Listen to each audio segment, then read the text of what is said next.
People ask me what is the main difference between introspective hypnosis and other techniques that are available out there. I can only speak for the technique that I teach. It doesn't mean that this is better than the other ones and, oh, you should learn this one because I am teaching it and it's the best of the best. No, that is not my intention. I just wanted to bring I want to bring some awareness about this topic. In order to do that, I think it's a better idea to use an example, a graphic example. I want you to think of surgery. You go to an operating room at a hospital, you have this patient on the operating table, and you have the surgeon, you have the anesthesiologist, you have the assistant, and maybe two more people.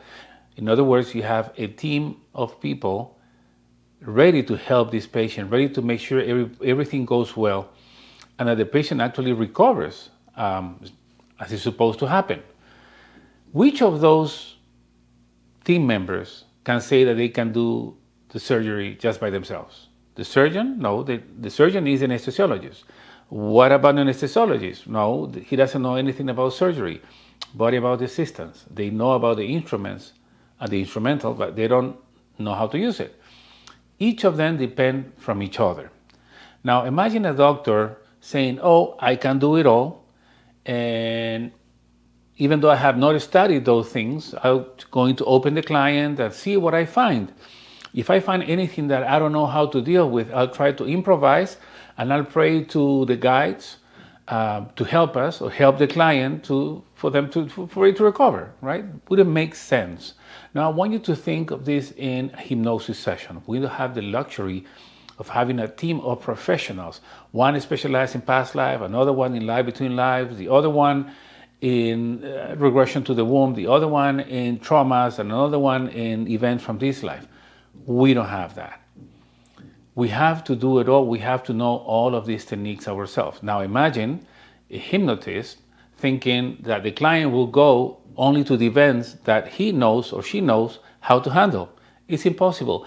The soul knows where to go in order to heal. As we follow a symptom, the soul might go to a past life, might go to the death of in a past life, might go to the moment after the death in a past life, the time in the womb, childhood to traumas, molestation, rape, physical abuse, emotional abuse, mental abuse, you name it. We need to know what to do. We cannot expect somebody saying, oh, well, if my client goes there, I'll improvise, I'll do something, and then I pray to the spirit guides to help us and see, anyway, my client is going to experience whatever it's supposed to experience. We cannot think about it that way. Introspective hypnosis gives you all the tools to handle all of these events. It will teach you about past lives, but not to explore past lives, but to do therapy on past lives, how to navigate it in a therapeutic way. It will teach you about the death, how to guide clients through the death of the body, what happens when the body dies and before they go to the light, to the spirit world. If they go to the spirit world, space in between lives, what can they do about it? And what can the client get from that experience? What about reincarnation? What about the moment it's time to reincarnate? The connection to the body in the womb, the experience in the womb. Birth is also a traumatic experience. During birth, we're also programmed and we make decisions that are going to affect us for the rest of our lives. We're going to give you the tools for that, how to navigate events from childhood and traumatic events from childhood and as you get older as well. Anyway, introspective hypnosis will give you all that information. What have I seen in some people that have contacted me? They said, Antonio, you're charging this much, but this other technique charges less. Or for, I don't know, $500 I can accomplish this, or for $1,000 I can accomplish that. I'm just inviting you to see to determine what are those techniques teaching you.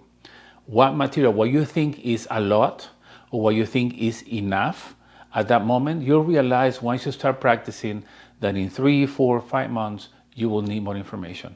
That means that you will need to either take another course or register for a more advanced course to get that information. What you think is inexpensive is going to become very expensive. Not only that, not knowing what to do in a session is very traumatic. So if you take a course that is only giving you portion of the knowledge, a portion of the technique, and you start facilitating sessions, you will run into situations that you will not know how to handle.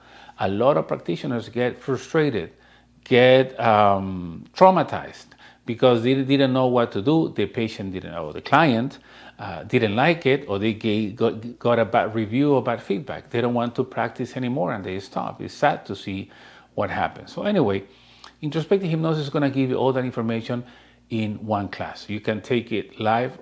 I do it with Alba Wyman, my friend and colleague Alba Wyman. We do it in a retreat format. We do it once a year here in the US in Maryland at Bon Secures, and once a year in Europe in the Netherlands.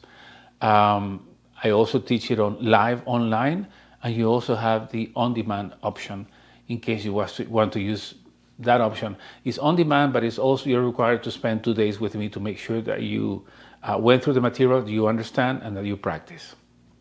Anyway, I hope this information helps you understand what the difference is between introspective hypnosis and other techniques.